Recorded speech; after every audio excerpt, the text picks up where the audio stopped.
안녕하세요. 김다니엘입니다. 오늘 메시지는 제 간증입니다. 그러니까 여러분이 그냥 가볍게 들으실 수 있기를 바랍니다. 그동안 저한테 그 유형교회에 관한 문의를 해오는 사람도 있었고요. 교회를 개척하기를 원하시는 분들도 여럿 있었습니다. 그런데 유형교회를 개척한다는 것은요, 몇 명이라도 초기 멤버가 당연히 확보되어야 합니다. 그리고 자금도 어느 정도는 있어야만 가능한 일입니다. 물론 하나님께서 하실 일입니다만 가난한 저는요 감히 꿈조차 꿀 수가 없었습니다. 그래서 때는 급하고 생명을 빚진 자로서 하나님께 그동안 순종하지 못한 삶에 대한 그런 죄책감으로서요 고민을 하다가 이렇게 유튜브 복음 사역을 시작하게 된 겁니다. 이 유튜브 복음 사역도요 북한의 문이 열릴 때까지 하는 것으로 그렇게 잠정적으로는 그렇게 기간을 한정해 두고 있습니다. 왜냐하면 제가 받은 사명이 북한 선교 사명이기 때문입니다. 그리고 하나님께서 제게 주신 직접 주신 그 재직분은요 선교사입니다. 에베소 4장 11절에 12절에 보면은 그것이 잘 나와 있습니다. 11절 말씀 보면은요 그가 혹은 사도로 혹은 선지자로 혹은 복음 전하는 자로 혹은 목사와 교사로 주셨으니 이 기록을 가지고요 오중직임이라고 그런 표현을 보통 합니다. 여기서 복음 전하는 자가 바로 선교사에 해당합니다. 어떻게 보면은요 제가 막연히 그 신학생 시절 정확히 신학교 아마 1학년 때였을 겁니다. 그때 북한과 중국에 대한 그런 비전을 두고요 거기서 제가 복음 사역을 하겠노라는 그런 막연한 생각을 하고 있었는데 아마 그 막연한 제 생각이 말입니다. 그 당시 20대 초반입니다. 그 성령께서 주신 비전이 아니었나 저는 생각해 봅니다. 이것을 한참이나 뒤에 제가 깨달을 수 있었거든요. 제가 임박한 휴거 문제로 그렇게 하나님께 간절히 기도하고 있을 때요. 주님께서는 분명히 제게 이렇게 말씀하셨기 때문입니다. 북한에는 안 가려느냐. 정말 임박한 그러니까 휴거가 금방이라도 일어날 것 같았습니다. 7년 전입니다. 그때 북한에는 안 가려느냐 주님께서 이렇게 말씀하셨거든요. 그때 제 대답은요 마라나타 아멘 주 예수님 어서 오시옵소서 그렇게 대답했고요.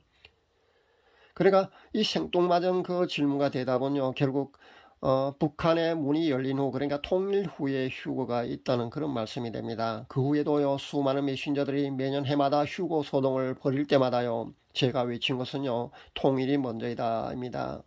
휴거는 그 다음이라는 겁니다. 그래서 늘 제가 신부단장에 대해서는요 그 시급상을 늘 강조를 합니다. 그런데 휴거 시기에 대해서는요 늘 그렇게 자제시키는 메시지를 전할 수밖에 없었던 겁니다. 그렇다고 해서 제가 휴거를요 아주 먼 미래의 일로 여기고 있는 것은 분명히 아닙니다.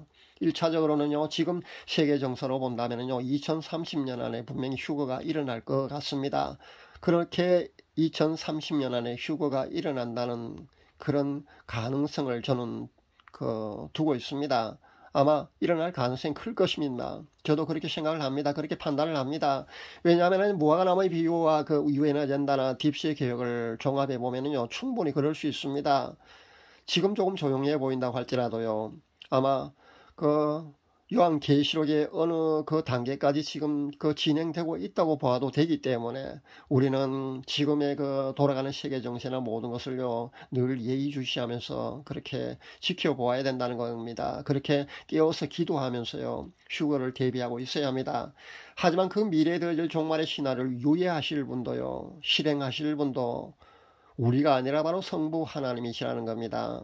그렇다면요 하나님께서 좀 늦추실 수도 있다고 저는 봅니다. 그렇다면 2050년 안에 휴거가 일어날 수도 있다는 그 가능성 말입니다. 그 가능성만큼은 우리가 열어두는 것이 아마 바르지 않을까 생각합니다.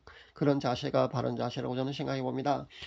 모든 미래에 되어질 일들은요 지금보다 미래로 우리가 더 가까이 가면 갈수록요 그 실체가 더 정확히 우리에게 보인다는 겁니다. 그렇다면요 신부단장이 시급한 것이지 휴거 시기가 언제일까에 지나친 관심과 집착은요 바람직하지 않은 겁니다. 지켜보면은 자연히 더 선명하게 아마 드러날 겁니다. 그러니까 너무 조급해하지 마시길 여러분에게 늘 이렇게 제가 당부를 드리는 겁니다. 2030년 아니라면요 정말 임박한 휴거가 될 겁니다. 여러분도 빨리 시급히 여러분이 휴거 신부단장을 하셔야 합니다. 만약에 20년 정도 하나님께 더 유예하셔서요 그렇게 연장해 주셔서 2050년 안에 휴거가 일어난다면 그나마 조금은 아마 여유가 있을 겁니다. 얼마 전에 제가 무엇을 마실까 무엇을 입을까에 대한 그런 고민을 살짝 한 적이 있습니다. 제가 아무리 믿음이 없다 할지라도요, 성경이 예수님 분명히 무엇을 마실까 무엇을 입을까 여기에 대한 염려를 하지 말라고 하셨는데, 제가 이런 부분으로 그 염려를 해서 하나님께 그 기도를 했게 하겠습니까? 그렇게 했다는 것은 아니고요. 그런 그 앞날에 대한 걱정을 아마 저도 인간인지라 살짝 했다는 겁니다. 그랬더니만은 보여주신 게 있습니다. 제가 어떤 문을 열고 들어가니까요, 선교사들이 모여서 찬양을 드리고 있었는데요, 그 찬양 가사가 하나님이 먹이시고 입히신다였습니다. 물론 이 찬양곡이 있는 것은 아닙니다. 제가 이런 고민을 살짝 하니까 그 고민에 대한 응답으로 그렇게 보여주신 것 뿐이라는 것을 여러분이 아시면 됩니다. 하나님이 먹이시고 입히신다, 그런 고민에 대한 그 응답을 하나님이 주셨다는 겁니다. 그래서 제가 하나님께서 먹이시고 입히신다, 이 말씀은 그냥 일자리라도 제게 주셔서 생계 문제는 아마 그렇게 해결해 주시려나 보다, 그렇게 제가 확신을 하면서요, 먼저 감사를 했습니다. 드디어 그렇게 보여주신 대로요, 3월 1일부터 생계에 대한 문제는 아마 하나님이 그렇게 책임져 주실 것 같습니다. 이런 겁니다. 기도가 무슨 거창하게 명문장을 해야 들으시는 것도 아니고요, 고래고래 고함을 질러야만 그렇게 들어주시는 것은 아니라는 것은 제가 늘 강조하기 때문에 여러분도 잘 알고 계실 겁니다. 물론 그렇게 할 때도 있습니다만은, 여러분도 여러분 취향과 여러분 성격이 맞는 대로요, 그렇게 하시면 됩니다. 그러나 이렇게 살짝 고민만 해도요, 응답해 주시고 실행해 주신다는 것을 우리는 알아야 합니다. 하나님은요, 이렇게 하셔도, 그러니까 하나님은 반드시 우리의 모든 기도를요, 응답해 주신다는 것을 여러분이 아시면 됩니다. 사도 바울이 자비랑 선교를 해줬다는 사실 아마 여러분 잘 알고 계실 줄 압니다. 지금의 현대교회 목회자들처럼요, 그런 시스템으로 사역을 하지를 않았습니다. 바울은요, 천막을 만들어서 팔았어요. 그 자금으로 선교를 했습니다. 이것이 바로 자비랑 선교입니다. 물론 독지가들과 성도들의 헌금이나 후원도 아마 분명히 있었을 겁니다. 그래서 그 후원금은 아니면 헌금 같은 것을 받아서요, 선교에 보탰을 줄로 압니다. 그렇게 사도 바울은요, 자신이 직업을 갖고 일을 해서 그 수입으로 선교를 했었다는 것이 바로 성경이 기록하고 있는 겁니다. 그렇게 성경은 우리에게 말씀하고 있습니다. 그러니까 제가 일을 해서 생계를 유지하며 그렇게 선교하는 거 말입니다. 그렇게 복음 사역하는 것에 대해서 저는 당연하다고 그런 생각을 합니다. 당연한 일이 아니겠습니까? 부끄러지도 않고요, 오히려 전 감사할 뿐입니다. 며칠 전에 교회 문제를 두고도 제가 잠시 생각을 했었는데 이렇게 보였습니다. 요즘 신축교회는 외관을 예전의 교회처럼 그렇게 건축하는 것이 아니더군요. 이것도 유행이 있는 것 같더라고요. 최근에 짓는 교회는 거의가 빌딩처럼요, 그렇게 지어서 공간 효율성을 아마 극대화시키는 쪽으로 그렇게 설계도를 그리고 그렇게 건축을 하나 보더라고요. 그런 빌딩 같은 그런 교회로 보였습니다. 그 교회에 제가 디테일하게 정확히 선명하게 본 것은요, 제가 예배드리는 그런 교회와 기도실만 보였습니다. 그 빌딩 안에 한 부분이 아니었나, 저는 그렇게 생각해 봅니다. 실평수로 한 300평 정도 되는 그런 공간이 보였고요, 작은 공간 하나 또 그렇게 보였습니다. 그렇게 나란히 두 개의 공간이 보였습니다. 물론 그 공간 안에 강도사님과 몇몇 제 구독자분 가운데 핵심 멤버들 그런 낯익은 얼굴도 보였고요. 두 개가 보인 것은요, 중보기도나 유익한 정보를 전달하는 단톡방이 현재 있는데요, 멤버는 몇 명 되지는 않습니다만 그 단톡방을 개설한 주된 목적이 중보기도를 하기 위해서였거든요. 그래서 아마 그것이 아마 기도실로 보인 게 아닌가, 저는 그런 생각을 해봅니다. 제가 이런 간증을 드리는 것은요, 유형교회가 없다고 해서 하나님이 인정해 주시지 않는 것이 아니라는 그런 말씀을 여러분에게 드리기 위해서 제가 이 간증을 하는 겁니다. 제 구독자 수가 두 채널 합하게 되면요, 1100명 정도가 아마 되는 걸로 압니다.